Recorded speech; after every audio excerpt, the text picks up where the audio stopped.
Hi you guys, if you want to learn how to make my easy and delicious stuffed French toast, stay tuned.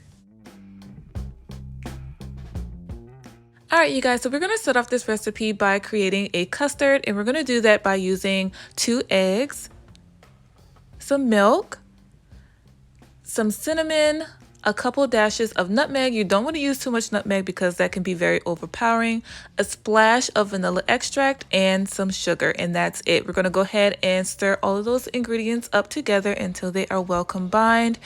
And of course, you're not cooking unless you make a little bit of a mess. So while I'm mixing, I wanted to tell you guys that I wanted to start doing something called a subscriber shout out each week. And my first shout out goes to Casuarelle McNeil. We actually went to school together, high school together.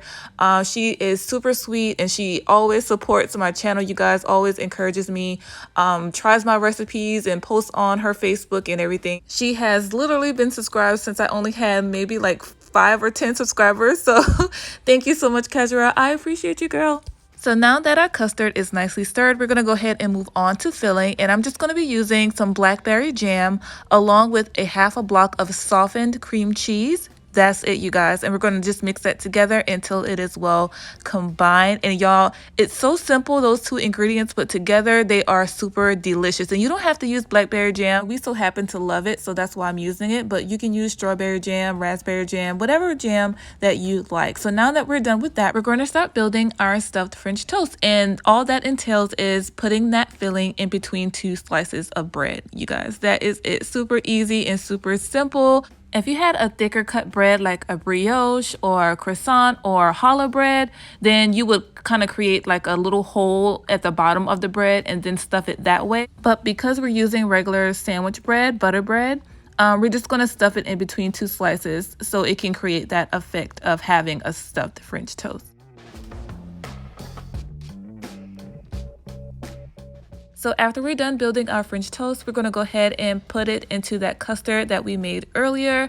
And because this bread is pretty thin, we don't want to hold it into the custard for too long. I only like to press it in for maybe 1 or 2 seconds, flip it over, another 1 to 2 seconds, and then take it out. If we were using a thicker cut of bread like the breads I listed earlier, that custard could soak up a little bit more, a little bit longer. But because we're using a thin, pretty thin bread, we don't want that custard to soak up too much because the bread will start to tear and disintegrate, and you definitely don't want that. So we're just going to press it in for a couple seconds on each side, and then we're going to move on to the stove so we can start cooking these babies up.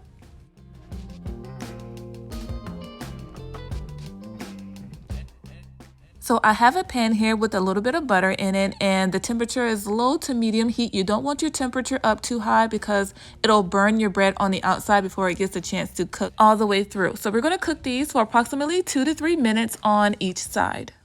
After flipping them, you see how beautifully golden brown they are, as they should be. They look super delicious, you guys. So after we're done cooking all of our stuffed French toast, we're going to go ahead and plate these up.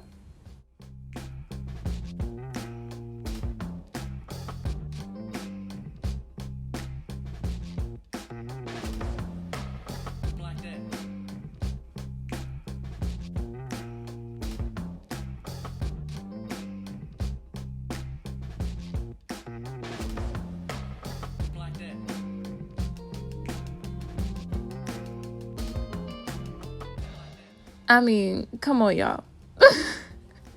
That looks so good. Oh my gosh, it looks so good, and it tasted even better than it looked. You guys have to give this recipe a try. You will not be disappointed. I hope you guys enjoyed this video. Let me know what you think about it in the comments below. Give me a big thumbs up if you enjoyed this video, and subscribe if you would love to see more from me in the future. And I just wanted to tell you guys, the pop of fresh fruit I love fresh fruit on my French toast. Like, that pop of fresh fruit just makes all the difference in the world. You don't have to use blueberries. That's just what I had on hand. You can use strawberries, you can use blackberries, whatever you want, but this dish is just super delicious. I hope you guys give this recipe a try, and I hope you enjoyed this video. I thank you so much for watching. As always, I love y'all, and I will see y'all on the next one. Until then, bye.